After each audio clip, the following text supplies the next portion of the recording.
Hello दोस्तों, नमस्कार। आपकी मेरे channel property investment and analysis में स्वागत है। आज का हमारा टॉपिक रहेगा इन्वेस्टमेंट। वैसे तो आप लोगों को पता है कि पैसा एक इंडिविजुअल की सेंट्रल रिक्वायरमेंट है and it is all over the world कि पैसा है तो सब कुछ है। तो हम आज इस बात के बारे में डिस्कस करेंगे कि भी पैसे को इन्वेस्टमेंट कहाँ किया जाए जिससे मैनेज और मल्टीप्लाई अच्छी तरह हो सके। अगर आप इसको सही जगह लगाओगे तो पैसा आपके लिए काम करेगा, और पैसा आपके लिए काम करेगा तो आपके जीवन में वेल्थ आएगी। और अगर आप पैसों के लिए काम करोगे तो वो आपका जस्ट हैंड टू माउथ ही आपकी रिक्वायरमेंट पूरी करेगा।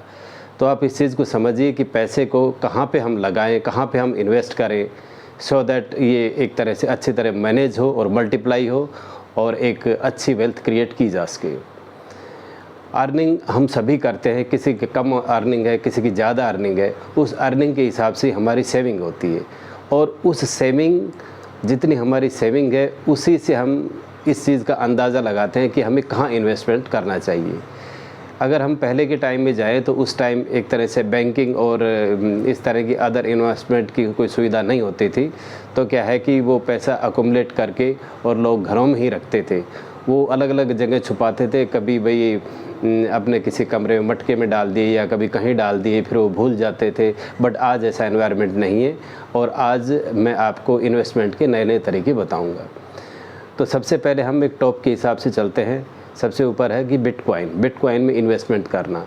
लेकिन बिटकॉइन बहुत सी जो गवर्नमेंट एजेंसीज़ है वो इसको रजिस्टर्ड नहीं करती, और इंडिया ने भी आई थिंक शायद अभी तक रजिस्टर्ड नहीं किया है। तो बिटकॉइन की तरफ आप ना जाएं तो ही अच्छा है। उसके बाद हमारी आती है कि भाई एक तरह से आप ट्रेडिंग वगैरह में जाएं, तो जैसे करेंसी ट्रेडिंग वगैरह और कमोडिटी ट्रेडिंग वगैरह, या stock and share and stocks वगैरह में। बट ये आप अच्छी तरह जान लीजिए कि ट्रेडिंग में रिस्क बहुत ज़्यादा है। अगर आप काफ़ी इस पे रिसर्च करके तभी एक पेशेंस के साथ इन्वेस्टमेंट करते हैं और एक लॉन्ग रन के लिए इन्वेस्टमेंट करते हैं तो I think it is little bit better. But ये रिस्की ज़्यादा है। जैसे जैसे हमारा रिस्क कम होता जाएगा वैसे ही हमारी इनकम का रिटर्न कम होता जाएगा। तो हम बट कुछ चीज़ ऐसी है कि जिसमें रिस्क कम है और रिटर्न अच्छा है, वो भी मैं आपको लास्ट में बताऊंगा। तो हम इसको थोड़ा सा इसको व्यू कर लेते हैं कि लास्ट में जो हम एक कंक्लूजन देंगे तो उसमें हम इस चीज़ को रिकमेंड करेंगे कहाँ पे हमें इन्वेस्टमेंट करना चाहिए। स्टॉक एंड शेयर्स के बाद आप कह सकते हो कि इन्वेस्ट आप बैंकिंग में कर सकते हो। बैंकिंग से पहले अगर हम पोस्ट ऑफिस को लें तो ज़्यादा अच्छा है। लेकिन क्या है कि भाई पोस्ट ऑफिस में थोड़ा सा जो सर्विसेज है वो इतनी अच्छी नहीं होती है जैसे कि बैंकिंग वगैरह में होती है। लेकिन आजकल सर्विसिंग के लिए पोस्ट ऑफिस में काफ़ी अच्छा अपडेशंस हुआ है, और ये भी एक तरह से बैंक के एट पार आ गए हैं। ये बात अलग है कि भाई पोस्ट ऑफिस में नॉर्मली क्या गांव के लोग या भाई एक रिमोट्स के लोग जो हैं, या फिर शहरों में भी, मेरा कहने का मतलब जिसकी सेविंग कम होती है वो लोग ज़्यादातर पोस्ट ऑफिस में इन्वेस्ट करते हैं, और वही अपने ज़्यादातर अकाउंट पोस्ट ऑफिस में खोलते हैं। और पोस्ट ऑफिस में हमारे डिफरेंट स्कीम है। जैसे कि आज के टाइम भी आपको पोस्ट ऑफिस में अराउंड 6.67 6.9 के हिसाब से एफडी या एफडी वगैरह के आपके इंटरेस्ट है, बशर्ते कि वो आपको 5 ईयर्स के लिए करनी होगी। और अगर आप उसको 1 ईयर्स के बाद बंद करना चाहते हैं तो 1 ईयर्स का इंटरेस्ट जो आपने ले लिया है वो ले लिया, बाकी आपके पैसे रिटर्न हो जाएंगे। तो ये एक तरह से फ्लेक्सिबल भी है। तो सबसे पहले आप एक सेफ़ इन्वेस्टमेंट की तरफ आप चलेंगे तो हम कह सकते हैं कि भी ये अपना पोस्ट ऑफिस में काफ़ी सेफ़ इन्वेस्टमेंट है, अच्छा रिटर्न है। पोस्ट ऑफिस में आप पीपीएफ के अकाउंट में भी जा सकते हो जो पब्लिक प्रोविडेंट फंड है, और जो गवर्नमेंट एम्प्लॉइज़ हैं उनका तो शुरू में जीपीएफ था, बट आजकल वो जीपीएफ ना होके एनपीएस स्कीम जब पेंशन इस तरह की आई तो उसमें जीपीएफ स्कीम हटा दी। तो उनको भी एक अगर पीपीएफ अकाउंट अपना रख लेते हैं तो ज़्यादा अच्छा होगा। थोड़ी सी इनकम अगर हमारी ज़्यादा होती है, वाइफ भी थोड़ा बहुत अर्निंग करती है, हम भी अर्निंग करते हैं, तो बेटर रहेगा कि आप वाइफ का भी पीपीएफ अकाउंट खोल दीजिए। तो इसमें एक तो अच्छा रिटर्न मिलेगा आपको, और अच्छे रिटर्न के साथ साथ आपको ये टैक्स रिबेट भी देगा। 1.5 आपको टैक्स रिबेट देगा, 1.5 आपकी मिसेज़ को, आपकी मैडम को ये मतलब रिबेट देगा। तो ये भी एक बहुत अच्छा भाई इन्वेस्टमेंट का ऑप्शन है। और मैं तो ये कहूँगा कि जो ज़्यादा एक्टिव इन्वेस्टमेंट में नहीं है उसको पीपीएफ की तरफ तो एटलीस्ट जाना ही चाहिए, जिसकी नॉर्मल सेविंग वगैरह है। तो it is very better options. And then after that you can say कि एफडी वगैरह जो होती है, एमआईएस वगैरह जो इसकी होती है पोस्ट ऑफिस की, वो भी एक अच्छा इन्वेस्टमेंट का स्कीम है। इसके बाद हम कहते हैं बैंकिंग। बैंकिंग में भी एक तरह से पोस्ट ऑफिस का की तरह ही सिस्टम है, लेकिन इसकी सर्विसेज फास्ट है, इसमें फ्लेक्सिबिलिटी ज़्यादा है। जब चाहे पैसे को निकाल सकते हैं, जब चाहे आप पैसे को फिर से डाल सकते हैं।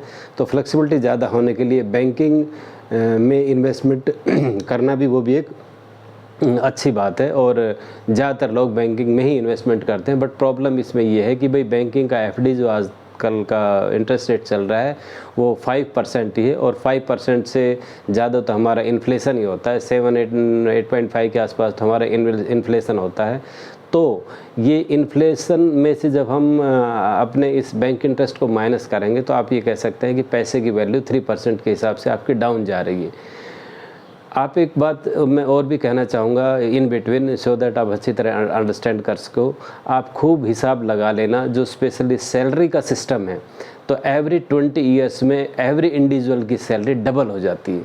तो आप ये सोच लीजिए कि आपका जो पैसा, आपके पास जो पैसा है, आपके पास मान लो आप आज 1 करोड़ रुपए है, तो 20 ईयर्स के बाद ये 1 करोड़ का हमारा ज़ीरो हो जाएगा, क्योंकि इन्फ्लेशन इस हिसाब से जाता है, इसकी वैल्यू ख़त्म हो जाएगी। उसी तरह अगर 50 लाख का होगे तो वो 50 लाख का भी आप अगर 10 ईयर्स में कहोगे तो 25 लाख आपका ख़त्म हो जाता है। मेरा कहने का मतलब है कि एवरी 20 ईयर्स में जिस तरह सैलरी डबल होती है, उसी तरह हमारे बैंकिंग्स वगैरह इसमें भी हमें भाई आपको अच्छी तरह पता है कि अराउंड 10 ईयर्स में हमारे पैसे डबल हो जाते हैं। तो 10 ईयर्स में आपकी जो एक तरह से जो इन्वेस्टमेंट थी, सपोज आपने कैश घर में रखा 10 लाख रुपए 10 ईयर्स तक, तो आप 10 ईयर्स लूज़ कर गए हो। तो इस चीज़ को अच्छी तरह ध्यान रखना कि पैसा आपको मूवमेंट में रखना है। अगर इसको आपको एक स्टैग्नेंट पोजीशन में डाल दिया तो ये आपको एक लॉस ही देगा। तो अब मैं आपको ये कहूँगा कि भाई आप इसको हमेशा मूवमेंट में रखिए। ओके, हम बैंकिंग के बाद अगर आप इन्वेस्टमेंट में आप जाएंगे तो आप इसमें कंपनी वगैरह में भी जा सकते हैं जो 1-2% एफडी पे ज़्यादा देता है, बट उसमें फ्लेक्सिबिलिटी कम है। जो डिफरेंट कंपनी है जो वो भी एक तरह से बैंक और पोस्ट ऑफिस तरह एफडी करवाती है, फिक्स डिपॉजिट करवाती है, और आपको 1 या 2% एक्स्ट्रा इंटरेस्ट देते हैं। उसके बाद आप भाई अब हम एक जनरल पॉइंट पे आते हैं। ये तो हमारे हुए नॉर्मल इन्वेस्टमेंट के तरीके, बट मेरा एडवाइस ये है कि जिसमें रिस्क भी कम हो और जिसमें इन्वेस्टमेंट भी अच्छा जाए, और जिसके पास एक्चुअली पैसा ज़्यादा है, मीन्स आप ये लगा लो कि जिसके पास एकोमोडेट 1 करोड़ एंड उससे अबो है या अराउंड 1 करोड़ के करीब है, तो उसमें बैंकों में या पोस्ट ऑफिस में अगर वो डालेगा तो उसको टैक्स बहुत ज़्यादा लग जाएगा, और उस टैक्स की वजह से उसको काफ़ी लॉस होगा। और इस हिसाब से भाई वो एक तरह से पैसे को सही यूटिलाइजेशन नहीं करके और एक तरह से वेस्ट कर रहा है।